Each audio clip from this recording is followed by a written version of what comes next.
همیشه آرزوی از این میکردن که مسلمان شکست بخوره. لیکن الله متعال اسلام روز به روز بگوی قدم به قدم چی کرد؟ قوت داد. دایره اسلام وسیع شد رفت. جنگ بدر قایم شد، کفار سرکردایش مردار و اسیر شد. اوه منافقین آتش نفاق چی شد؟ یک دم در گرفت. فزاده هم الله مرضا، مرضشان دیگه اضافه شد. امروز هم همینطور است. یک تعداد کیا سلفیا 4 نفر است، 4 نفر است، میره گم میشه، خبر نداری. حالی خانه سلفی شده. خودت خو خیر سیاست سلفیسته، انشاءالله دخترت سلفیست، طفلت سلفیسته، منهج سلف دوست داره و مبارزه روان است. حالی شکایتی که خیلی زیاد میشه برای من، پیر صاحبا میگه که ای از کجا کنه؟ ای از داخل خانه ما نفر پیدا کرده، داخل خانه ما. ای حق است، حق میشناسی نمیشه. حقی طور یک روشنی است که نفوذ میکنه، همینطور میره. این مانش چیزی نمیشه، این داخل شدنی است. الحمدلله. عالی خصوصا نسل جوان ما مکمل در فکر و در صدد عزیز که حق چیست، کجا هست، از کجا طلب کنیم، برویم بیابیم. این مردم هم حالی که گسترش از این را میبینه دیگه خون میخوره میخوره. فزادهم الله مرضا. در دنیا خوی خونی تبخو و لهم عذاب علیم، برای از عذابی دردناک است. چرا عذابی دردناک است؟ بگوی به ترقی اسلام یا بگوی خونجگر شدن، خفه شدن.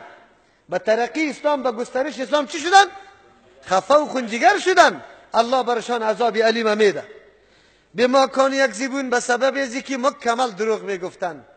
قرآن کریم در مقابل دیگه جنایاتی دیگه شاید نمیکنه، فقط دروغشان حیات میکنه. معلوم میشه که دروغ اشدترین گناه است، سرسختترین گناه است. ولی با تاسف که دروغ آنقدر عام است در بین جامعه و معاشره ما که هیچ پرسان نکن. کسی قصه میکرد که از خارج یک چند نفر آمده بود برای ارزیابی مردم افغانستان که یا چه قسم خوی خاصیت داره، چی کار و روزگار داره، چی چیز خوش داره، چی چیز خوش نداره. همینطور میگشتن ولایت به ولایت، این مردم بی. یک وقت همی مطالعه یا تحقیقشان تکمیل شد، باز این نفرایی که ترجمان بود خطش، یا دریور و کارگر بود خطش، یا از پیش سوال کرده بود که چی برداشت کردی از مردم افغانستان؟ و گفتن از مردم افغانستان از 3 صفت ممتاز پیدا کردی. چند؟ بگوی چند؟ اول صفت ممتازشان چی است؟ بگوی پرخوری.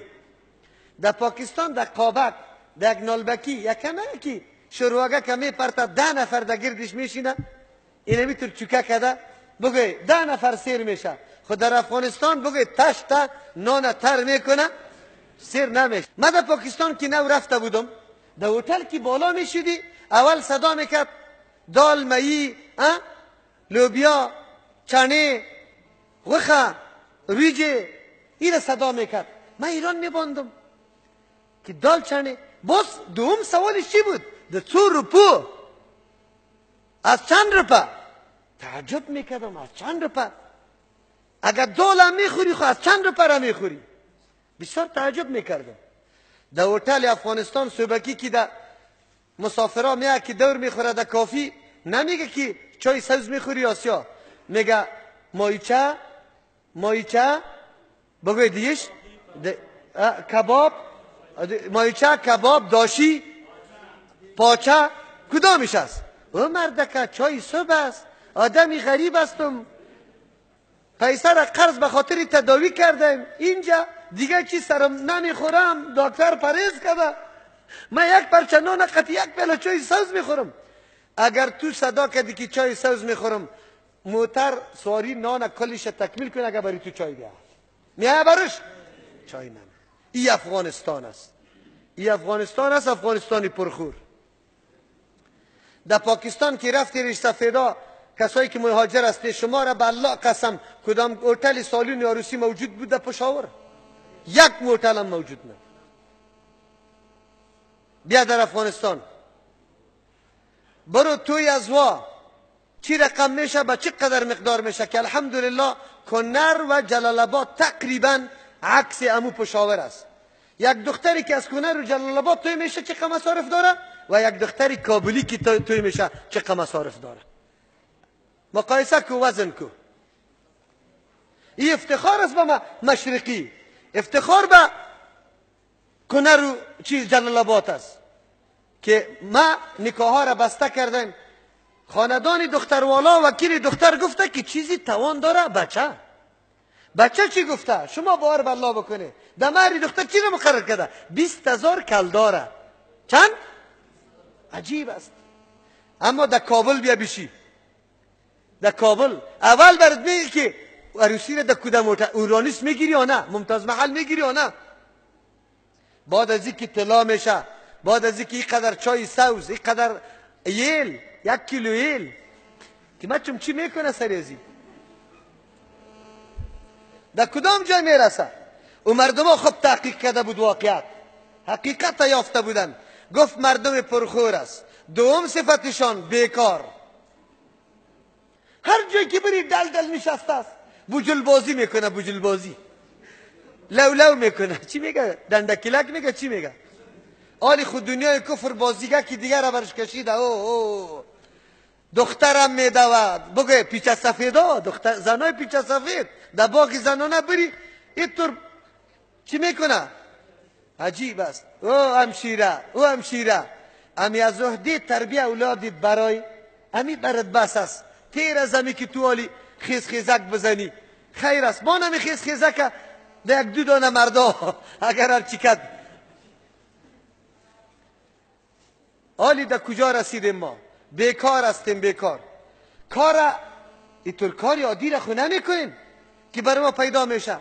ملای ما کی است؟ ملای ما 2 نفر شاگرد که پیدا شد نمیگه درس، میگه کم است. نه، شاگرد پیدا میشه خو صرفی بایی را قطش میخونه، کتابی خردی صرفه. نه، برای ما قاضی و حمدالله باشه، کتابی منطق. عجیب است. در کل کار ما همینطور هستیم، بیکار میگردیم. او مرد که خو کمی کار، ولی بیکار است، اینی کار خو بکن. سوم صفت چی را بیان کرده بودن؟ گفت دروغگوی. از رئیس جمهور گرفته تا شاگرد مکتب هست همونطوری یا نه؟ شاگرد مکتب که بگویی او خو رفته در کجا؟ بگویی میله رفته، یا قطی بچه ها در شوخی دمی کرکتک رفته. پس که میره سبا پیش استازش، استاز میگه کجا بودی؟ مریض بودم. بازی استاد اعلان نمیکنه که هم یک دروغش کافی شود. میگه دکتر رفتی یا نه؟ پیش کدام دکتر رفتی؟ دوا گرفتی نه؟ خوردی نه؟ بازی دروغ تا که ایره پوری دروغ نسازه. او راستی تا نبگه دولت در روزایی که همین مردمایی که در پارلمان و در ریاست جمهوری است چه قواعد داده که اینی رقم میکنیم، که اینی رقم آخر مرکز بگه حوزی چی؟ آمو گشت. دیگه چیز باقی نماند. یک چیزیش هم کلش دروغ. خیر وقتی رئیس جمهوری ما دروغ بگه، وکیل پارلمانی ما دروغ بگه، ملای مسجدی ما دروغ بگه، شاگرد مکتبی ما دروغ بگه، معلم مکتبی ما دروغ بگه، پدر و مادر به اولاد دروغ بگه، او اولاد به پدر و مادر. فضای امن کجا شد؟ قرآن کریم اینجا عذاب علیم در مقابل دروغ میگه. ولهم عذاب علیم بما کانوا یکذبون. برای ازیا عذابی دردناک است به سبب ازیا که مسلسل دروغ میگفتن. چه مشخصات داره منافقین؟ و اذا قیل لهم لا تفسدوا فی الارض، زمانی که برشان گفته میشه فساد نکنه فی الارض، در روی زمین. بزرگترین فساد در روی زمین شرک است. چی است؟ شرک است. پس وقتی که در روی زمین کسی شرک میکنه او مفسدی اعلاست. الله متعال میگه علامه منافقی است وقتی که برش میگه تو فساد نکن. قالو میگه انما نحن مصلحون، ما خو اصلاح میکنیم. ما خود جزی نیست که فقط اصلاح کنیم دستیم. جنایتش برای خودش چی معلوم میشه؟ اصلاح. متوجه باشه. ابلیس لعین وقتی که مردم گمراه میکنه یک دم در یک گناه بزرگ مبتلا نمیکنه شه. قدم چی؟ قدم اول تو را نسواری میسازه کم کم نسوار بزنید.